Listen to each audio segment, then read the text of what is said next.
Selamat pagi. Assalamualaikum warahmatullahi wabarakatuh. Salam sejahtera bagi kita semua.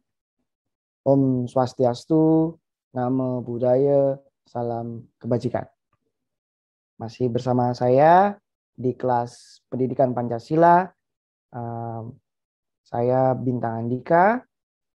Sebelum kita memulai kelas, perkenankan saya untuk mempersilahkan semua yang ada di dalam kelas untuk berdoa terlebih dahulu.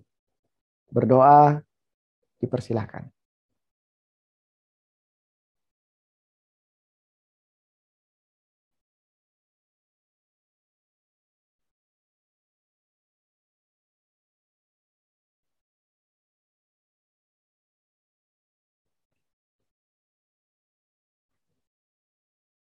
Baik, terima kasih.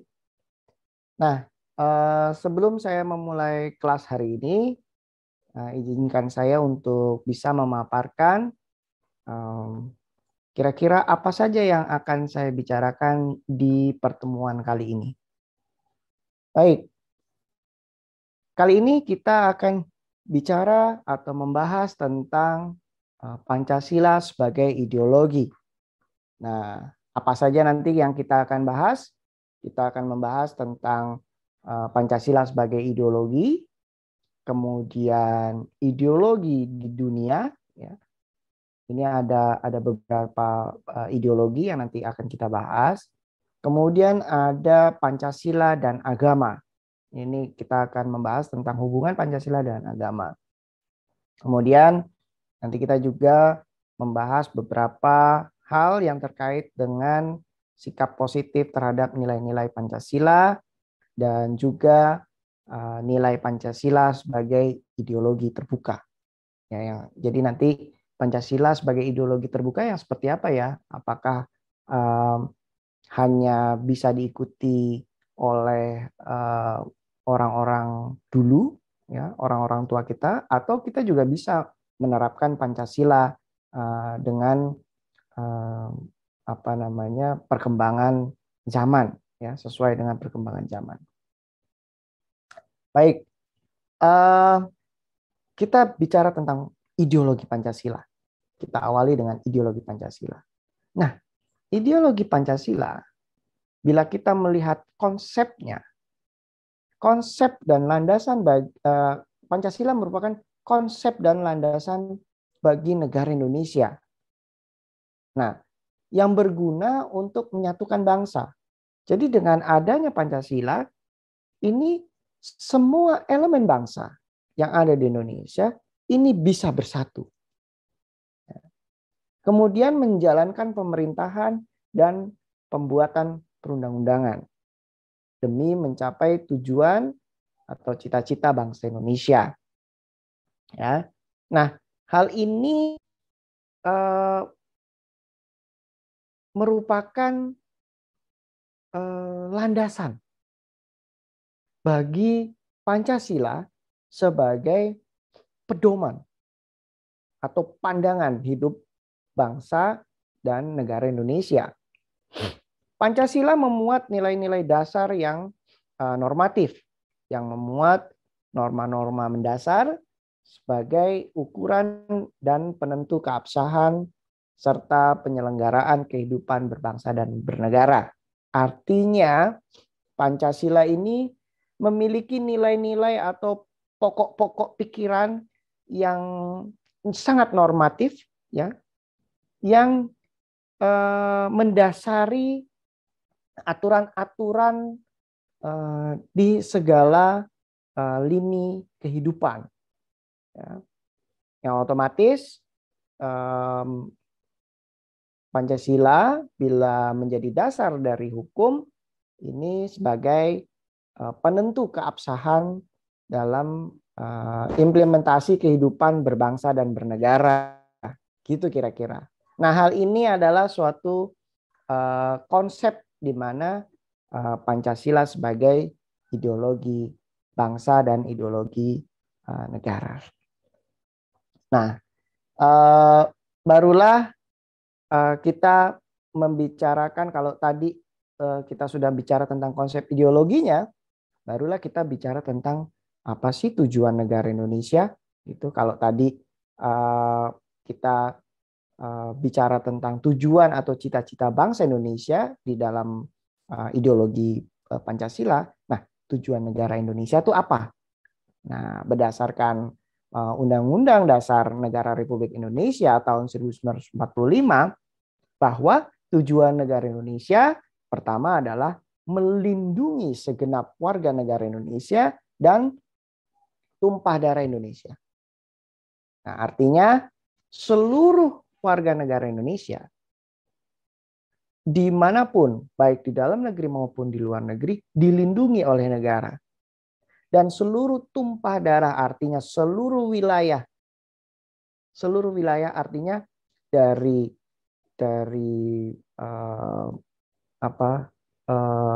bumi, tanah, air, udara, dan seterusnya, ini juga dilindungi oleh negara.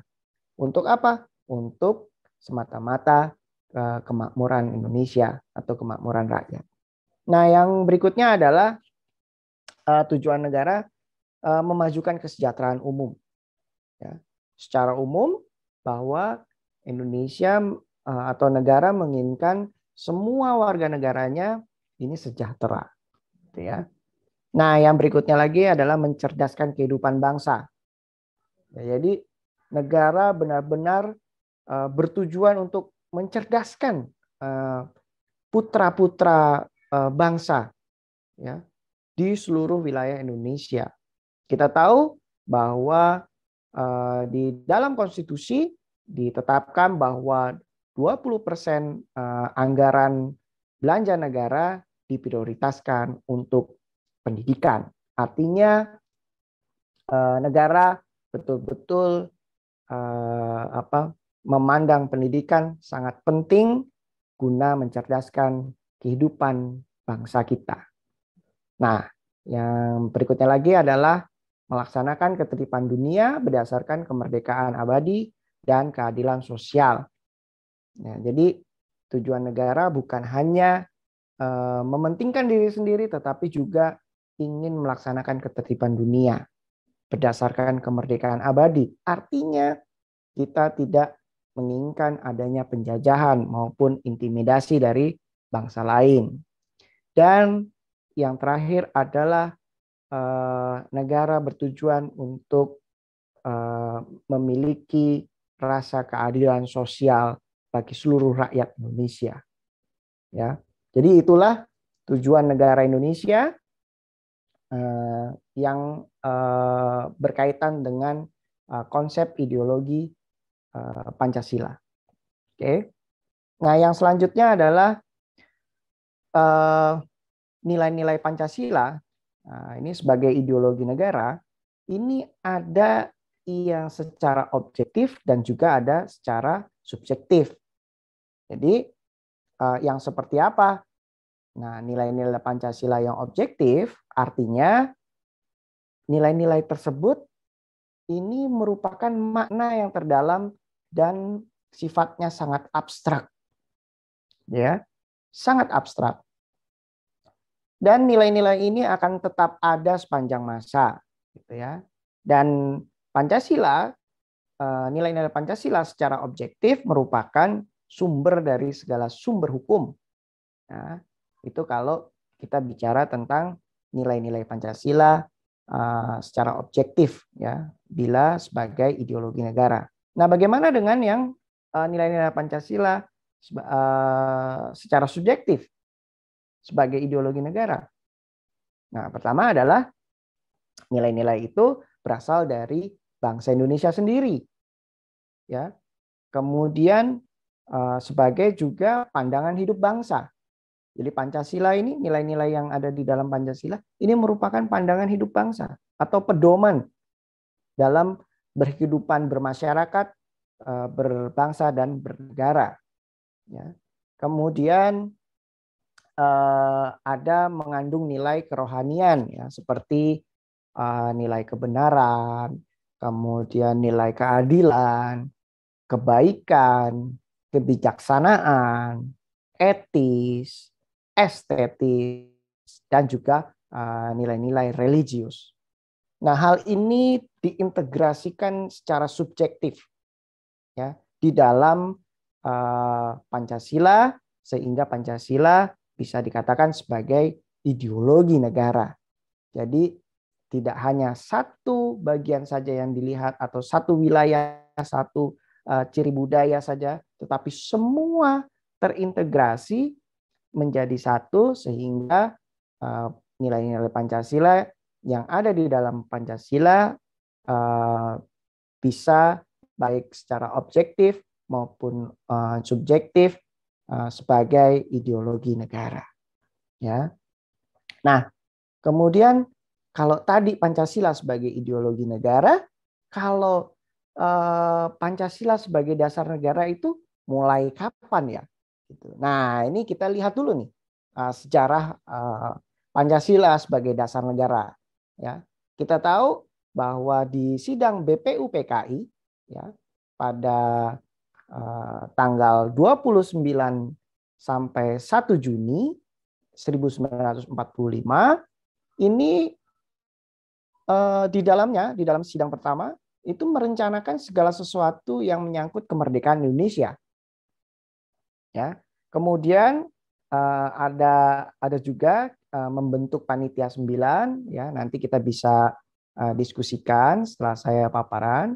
Panitia 9 itu seperti apa dan siapa saja dan apa saja tugasnya ya. Kemudian nanti kita bisa diskusikan juga.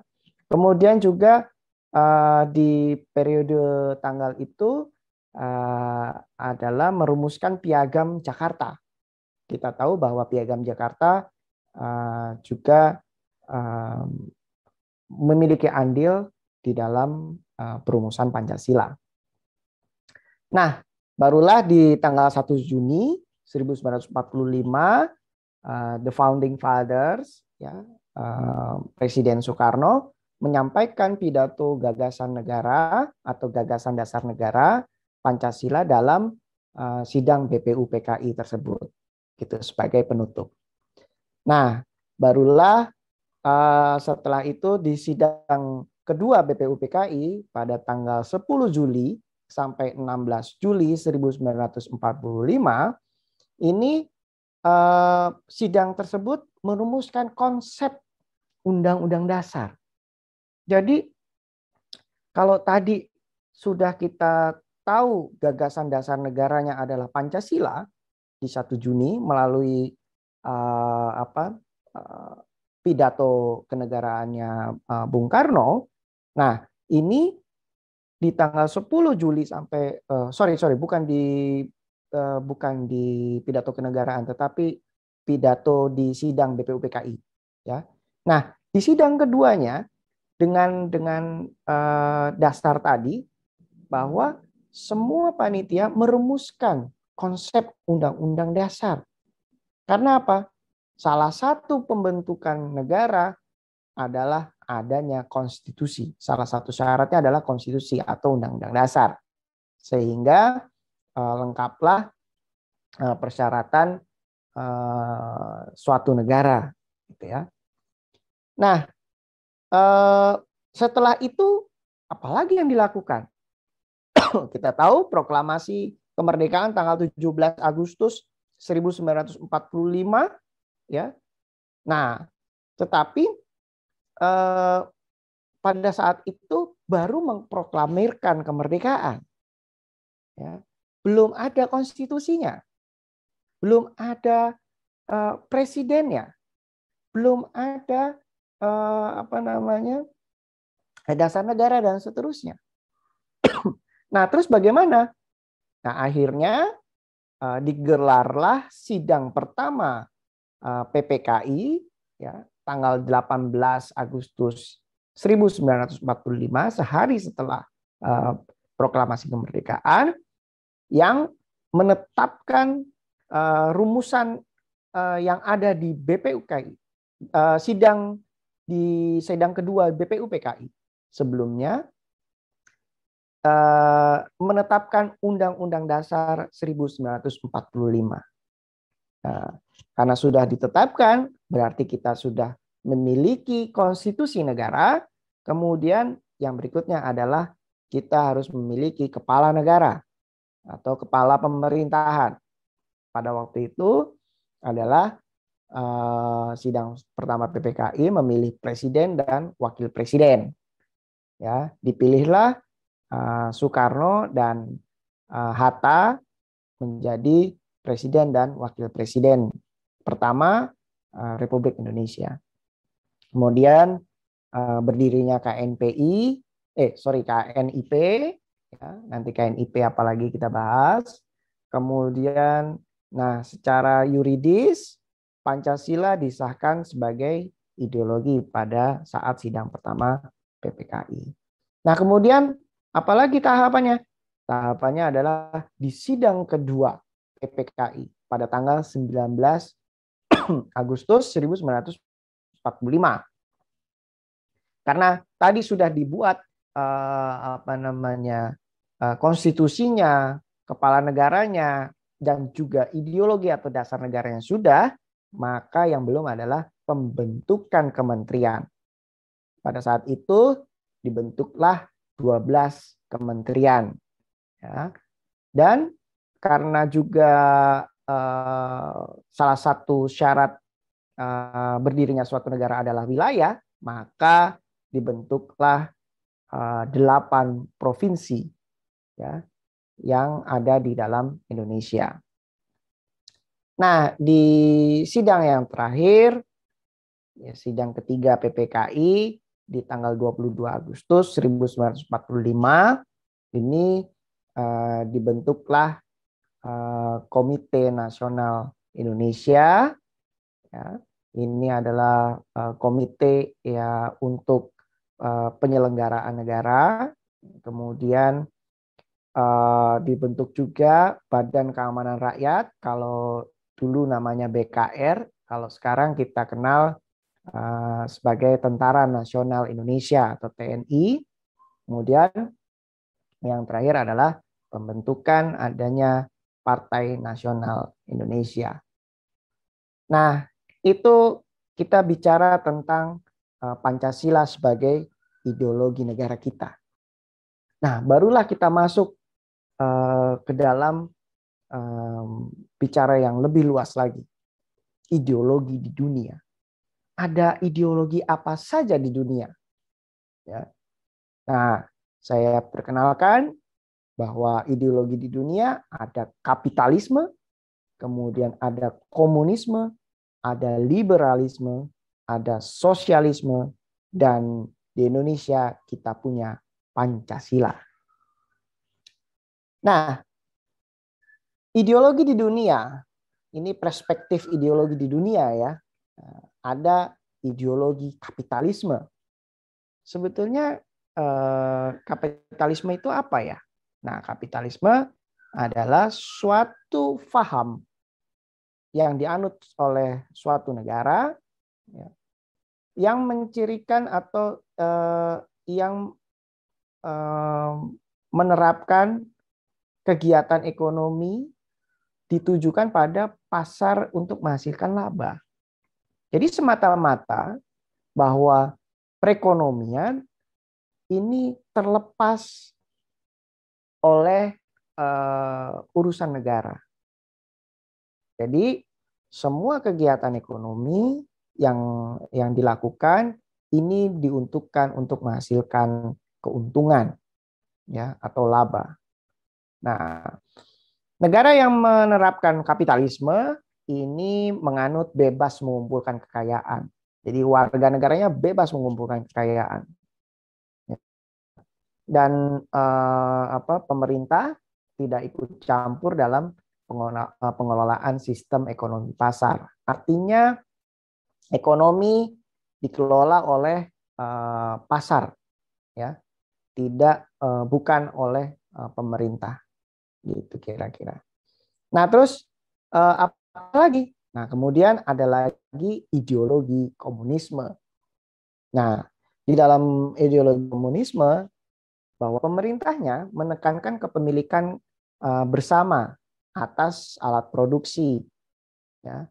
Jadi semua alat-alat produksi, faktor-faktor produksi ini dikuasai oleh negara dengan dalih bahwa kepemilikan kebersamaan. Ya. Nah, masyarakat komunis ini tanpa kelas, ya.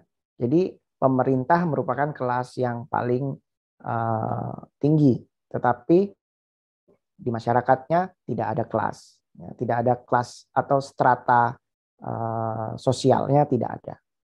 Itu. Jadi tidak ada yang paling kaya, tidak ada yang paling miskin, semua sama. Nah, kemudian faham ini juga tidak meyakini adanya Tuhan, ya, serta kepentingan negara ini nomor satu, ya, bahwa kepentingan rakyat di bawah kepentingan negara. Jadi negara memiliki andil yang cukup besar dalam memegang semua alat-alat faktor produksi sampai dengan penyelenggaraan hal-hal pemerintahan yang terkecil. Jadi lebih ke sentralistik. Baiklah, tadi kita sudah bicara kapitalisme, kemudian komunisme. Nah, kita bicara lagi tentang liberalisme. Ya, ini salah satu ideologi di dunia, ya. Kalau pemerintahnya menerapkan liberalisme di dalam negaranya. Nah, ini berisi tentang bahwa individu ini bebas melakukan apa saja di segala bidang. Artinya individu benar-benar di atas segalanya. Ya. Kemudian individu juga merdeka secara ruang gerak. Tidak hanya berpikir, namun juga ruang geraknya. Gitu ya. Nah, di negara yang menganut liberalisme, ini bebas menganut atau tidak menganut suatu agama. Ya. Jadi bebas-bebas saja, sah-sah saja gitu. Jadi punya agama atau tidak punya agama sah-sah saja di negara yang liberalisme. Nah, kemudian negara ini juga tidak mencampuri urusan pribadi warga negara. Jadi individu sebagai seseorang ini sangat dihargai keindividuannya, privasinya, sehingga negara tidak punya kewenangan, tidak punya kekuatan untuk mencampuri seluruh urusan pribadi warga negaranya. Nah, hal ini yang membuat negara ini tidak terlalu mengurusi warga negaranya, karena warga negaranya punya sendiri privasi yang tidak bisa diganggu oleh negara gitu. Begitu juga kepemilikan suatu aset di negara tersebut, gitu ya. Bahwa sampai bila kita memiliki suatu wilayah di negara tersebut, ya, itu sampai dalam isi buminya itu merupakan hak dari individu yang memiliki aset tersebut atau wilayah tersebut atau tanah tersebut, gitu ya. Nah, liberalisme sudah, kemudian ada lagi paham yang namanya sosialisme. Nah, negara-negara yang menganut ideologi sosialisme ini menekankan nilai kebersamaan kepemilikan, ya, hampir sama dengan komunisme, tetapi sosialisme lebih mengedepankan penghapusan hak pribadi, gitu ya, bahwa semua yang dimiliki oleh setiap orang di negara itu tidak ada yang memiliki hak secara pribadi. Semuanya dimiliki oleh negara atau biasanya waktu itu, ya, waktu zaman dulu sosialisme ini banyak dianut oleh negara yang berbentuk kerajaan. Nah, yang terakhir adalah pemberian kesempatan bagi tiap orang. Kalau tadi komunisme itu tidak memberikan kesempatan ke masyarakatnya, semua faktor-faktor produksi itu dimiliki oleh negara, dikuasai oleh negara. Nah, kalau sosialisme ini negaranya memberikan kesempatan bagi tiap orang. Oke, yang berikutnya adalah ideologi Pancasila di Indonesia. Nah, bahwa Pancasila ini merupakan demokrasi Pancasila, ya, hukumnya yang ada di Indonesia ini menjunjung tinggi keberadaan individu. Ya. Jadi seseorang di Indonesia ini sama kedudukannya di mata hukum, gitu ya. Tidak ada kelas yang lebih tinggi atau kelas yang lebih rendah, gitu. Semua masyarakat sama di mata hukum. Kemudian peran negara ada untuk mengontrol perekonomian atau mengontrol perdagangan supaya tidak terjadi adanya monopoli yang merugikan, ya. Bagi siapa? Bagi bangsa dan negara tentunya. Nah, di negara Indonesia ini bebas memeluk agama atau kepercayaannya dalam kehidupan bermasyarakat, ya, baik itu berbangsa dan bernegara. Jadi bebas memeluk agama, bukan bebas punya atau tidak, ya, tetapi bebas memeluk agamanya dan kepercayaannya. Sehingga ideologi Pancasila ini justru menguatkan suatu agama, gitu ya, yang ada di Indonesia, melindungi agama untuk bisa dipeluk oleh masyarakatnya, dan masyarakatnya bebas menentukan mau agama apa yang dipercayainya, itu kira-kira. Nah, kemudian hubungan individu dengan masyarakat terjadi selaras, harmonis, dan seimbang. Nah, inilah ideologi yang kita miliki, ya.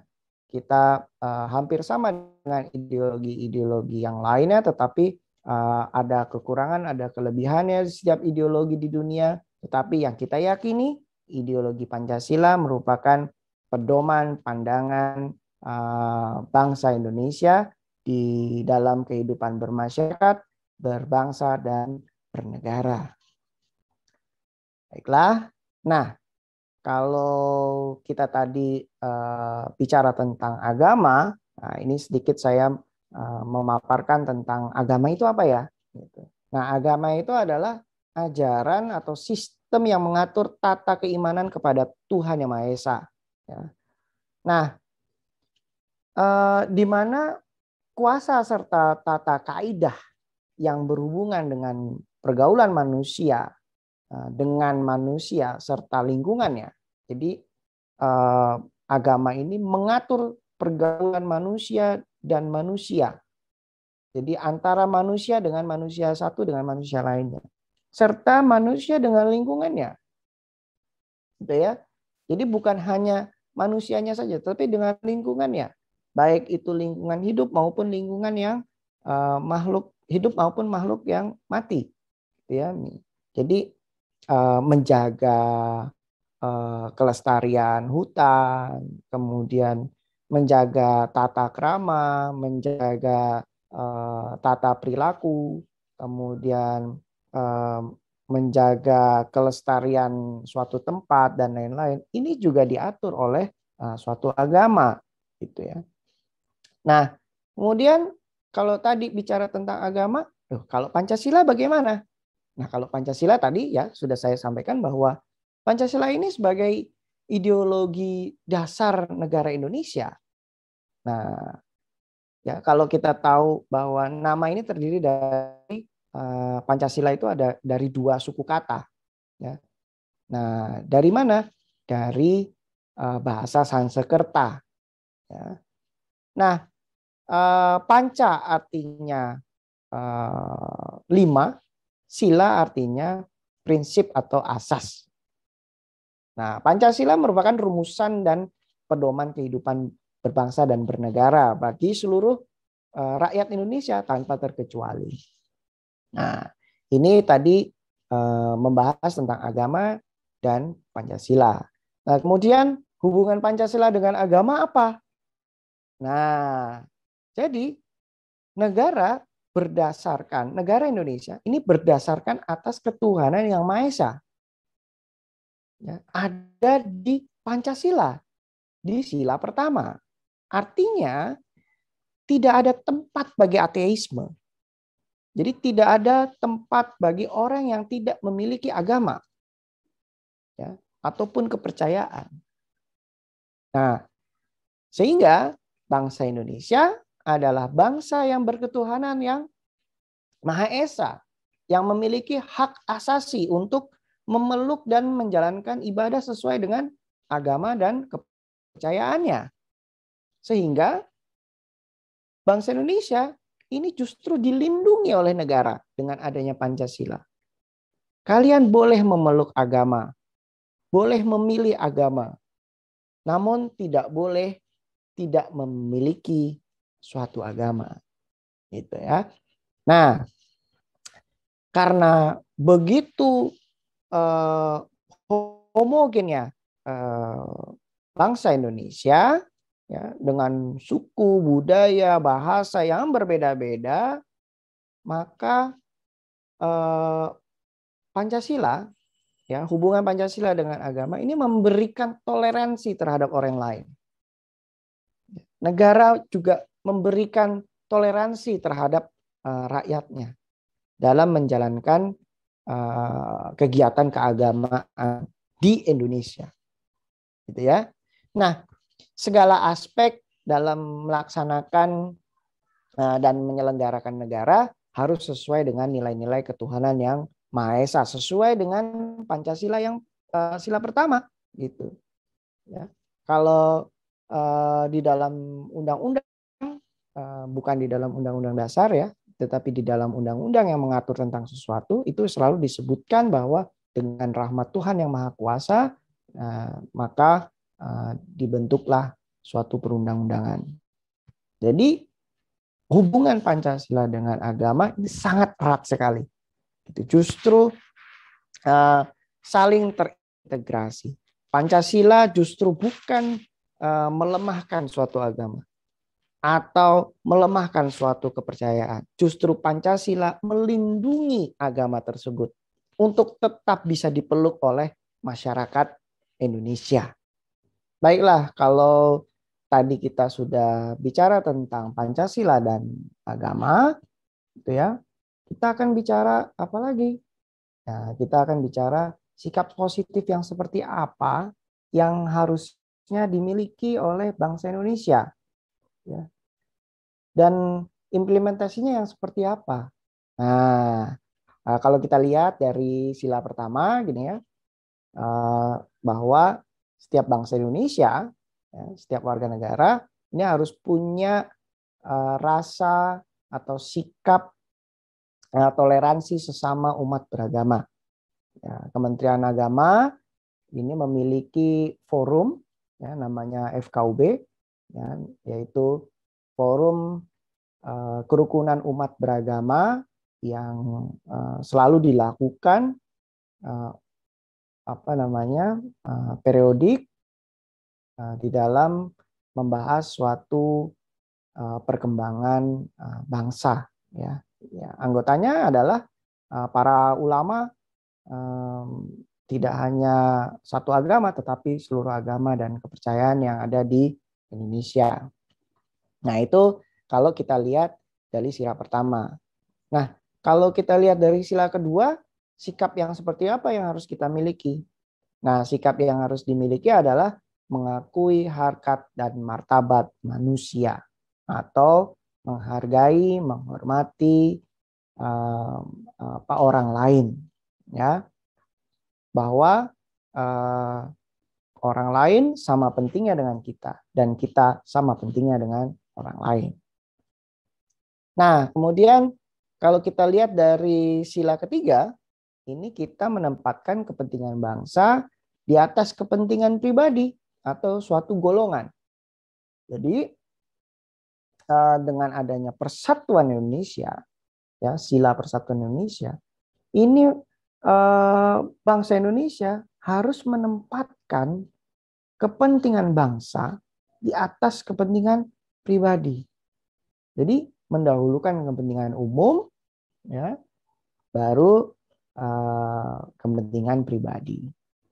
Nah, yang selanjutnya adalah di sila keempat bahwa kita harus memiliki sikap menghargai pendapat orang lain.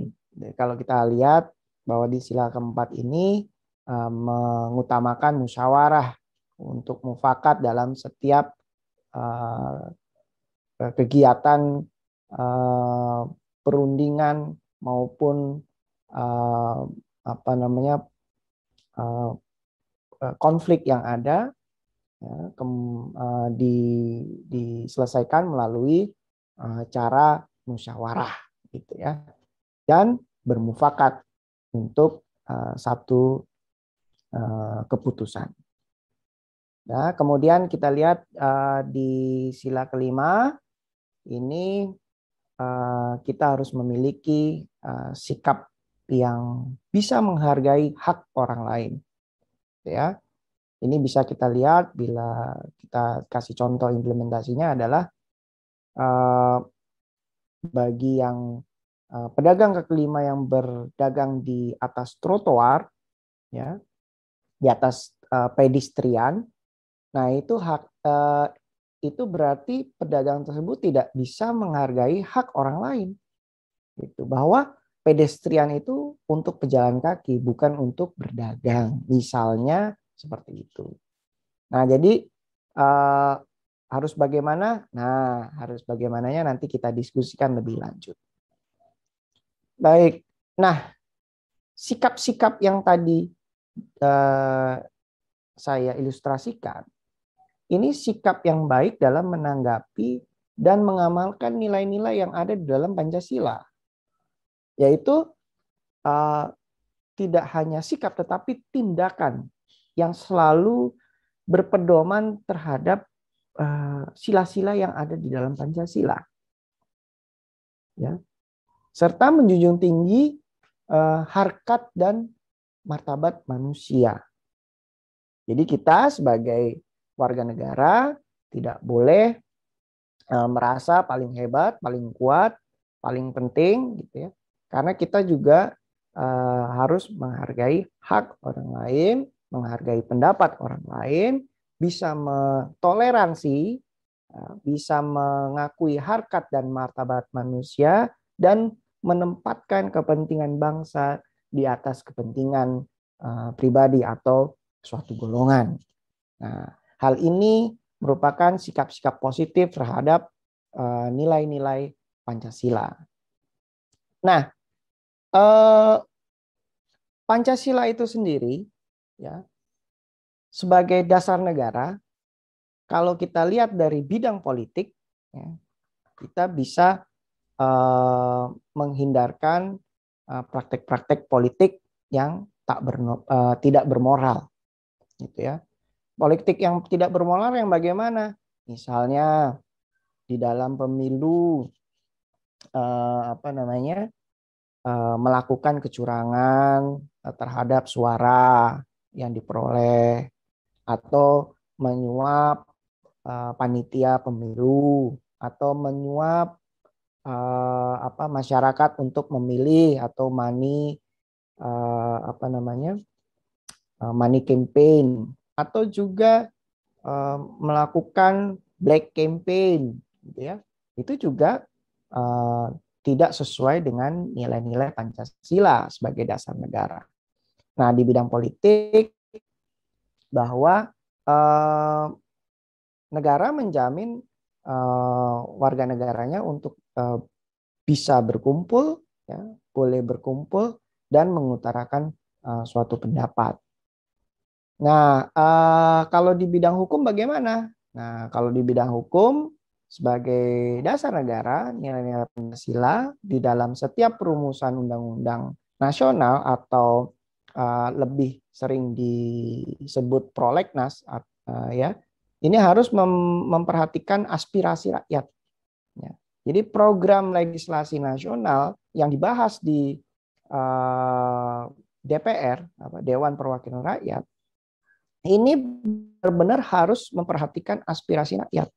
Karena dalam menyusun suatu undang-undang, ya, yang menyusun sebetulnya bukan hanya legislator, tetapi juga eksekutor. Jadi eksekutif dan legislatif melakukan pembahasan membentuk suatu undang-undang. Supaya apa? Supaya lebih teratur dalam mengatur suatu permasalahan yang ada di dalam kehidupan bermasyarakat, berbangsa, dan bernegara di Indonesia. Kira-kira itu kalau di bidang hukum. Nah, kemudian kalau di bidang sosial dan budaya, nah ini nilai-nilai Pancasila ini bisa menghindarkan tindakan yang tidak beradab dan tidak manusiawi.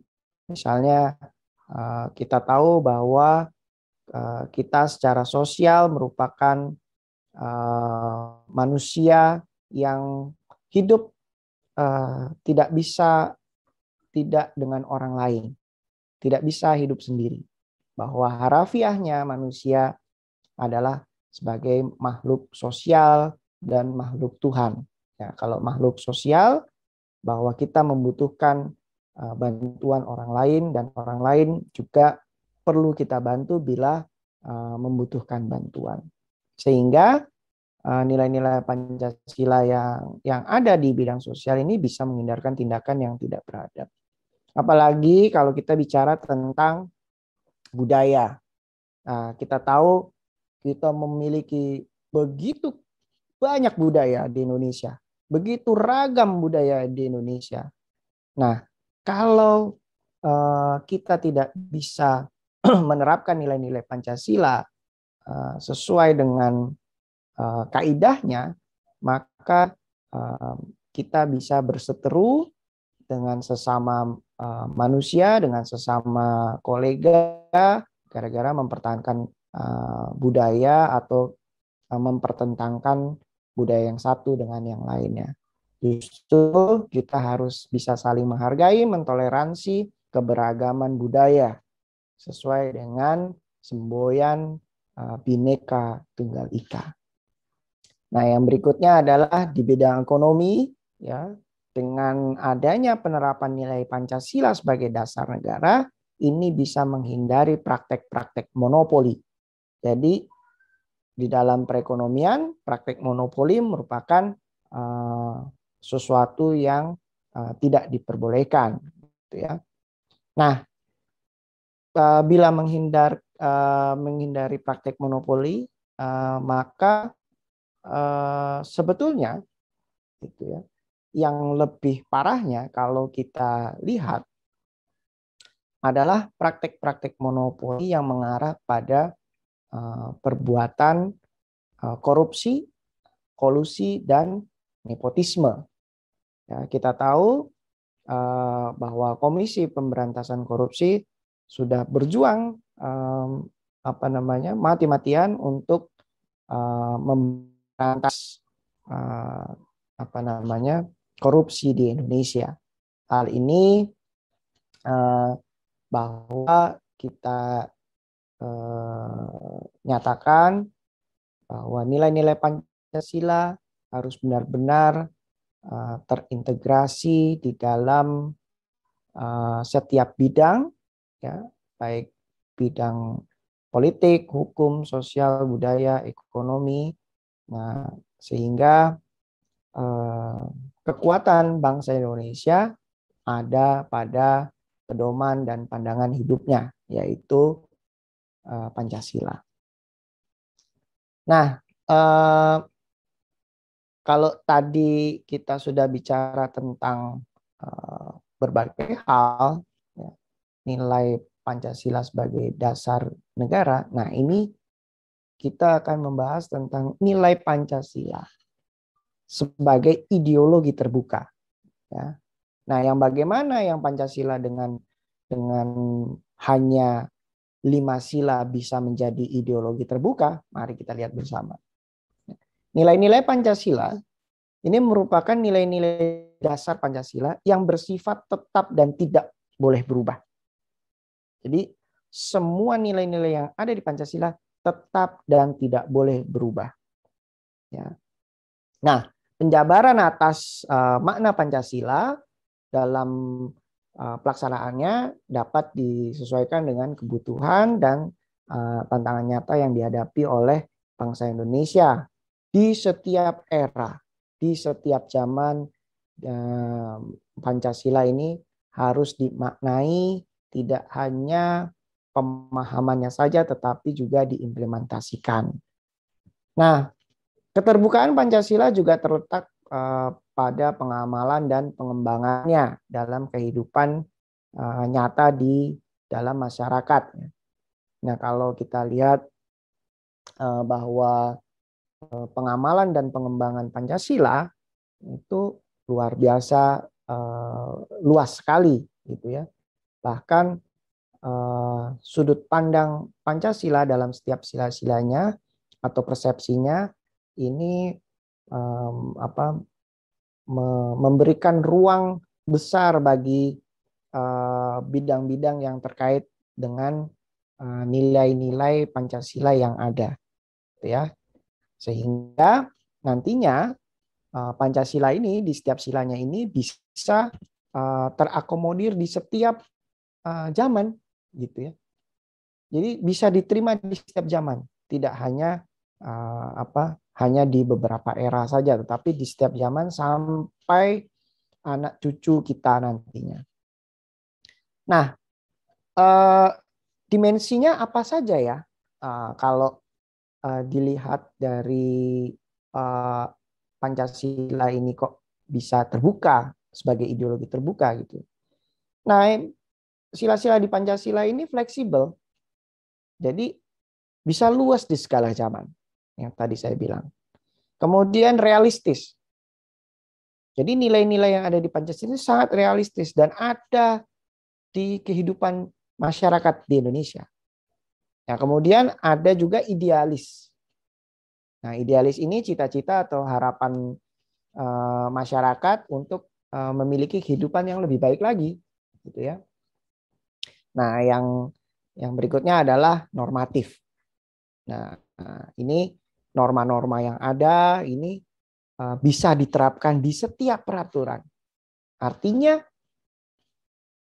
Pancasila menjadi dasar dan bisa membuat peraturan-peraturan yang sifatnya updated atau tidak ketinggalan zaman, menyesuaikan dengan era yang ada, gitu ya.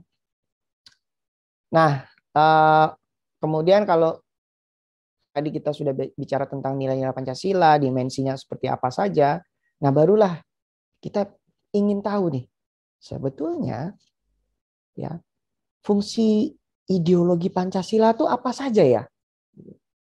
Nah, jadi fungsinya nih, pertama adalah kalau kita nyebut Pancasila, itu udah pasti orang Indonesia. Ya. Ini identitas bangsa. Ya. Ada logo Garuda, ya. Logo Garuda kita nih, Garuda Pancasila. Ini udah pasti orang Indonesia. Itu nggak mungkin orang lain gitu ya, orang negara lain. Nah, itu udah pasti Indonesia. Jadi identitas bangsa. Yang kedua adalah dengan adanya Pancasila, ya, ini bisa mempersatukan bangsa Indonesia dengan corak ragam suku, budaya, bahasa ya, yang berbeda-beda. Begitu luasnya bentangan wilayah Indonesia dan begitu banyaknya pulau-pulau di Indonesia, lebih dari 3.000 pulau di Indonesia. 300 suku, bangsa, dan berbagai bahasa daerah di Indonesia. Ini bisa disatukan dengan nilai Pancasila apa? Bahasa Indonesia. Jadi semua bangsa Indonesia bisa menjadi satu karena memiliki satu bahasa negara, yaitu bahasa Indonesia. Nah, yang kemudian adalah yang ketiga adalah mengatasi berbagai pertentangan, konflik ataupun ketegangan sosial. Kalau kita lihat di di nilai-nilai Pancasila di sila keempat. Ya. Sila keempat ini adalah musyawarah untuk mufakat dalam arti pemilihan atau pemungutan suara merupakan hal yang terakhir yang harus dilakukan apabila musyawarah untuk mufakat tidak dapat terlaksana atau tidak dapat diwujudkan. Jadi jangan sedikit-sedikit voting, tetapi bagaimana kita bisa bermusyawarah, gitu ya, lebih mengedepankan akal, pikiran, dan pendapat. Ya. Oke, yang berikutnya adalah pembentukan solidaritas. Dengan adanya Pancasila tadi di sila pertama ada rasa toleransi, ini otomatis kita akan melakukan solidarity terhadap teman-teman kita. Misalnya ada yang terkena bencana, ada yang ketimpa musibah dan lain-lain. Kita ingin membantu. Kita memiliki toleransi yang tinggi, walaupun dia berbeda agama, walaupun sukunya berbeda dengan kita, tapi kita tetap membantu. Tidak pandang-pandang pilih-pilih bulu untuk membantu. Kita selalu membantu. Ya, dengan demikian solidaritas dibentuk oleh adanya rasa toleransi dan gotong royong serta persatuan dan kesatuan. Nah, ini tadi yang bisa saya sampaikan tentang Pancasila sebagai ideologi bangsa dan negara. Kira-kira itu yang bisa saya sampaikan. Terima kasih. Selamat pagi. Assalamualaikum warahmatullahi wabarakatuh. Salam sejahtera bagi kita semua. Om Santi Santi, Namo Buddhaya. Salam kebajikan.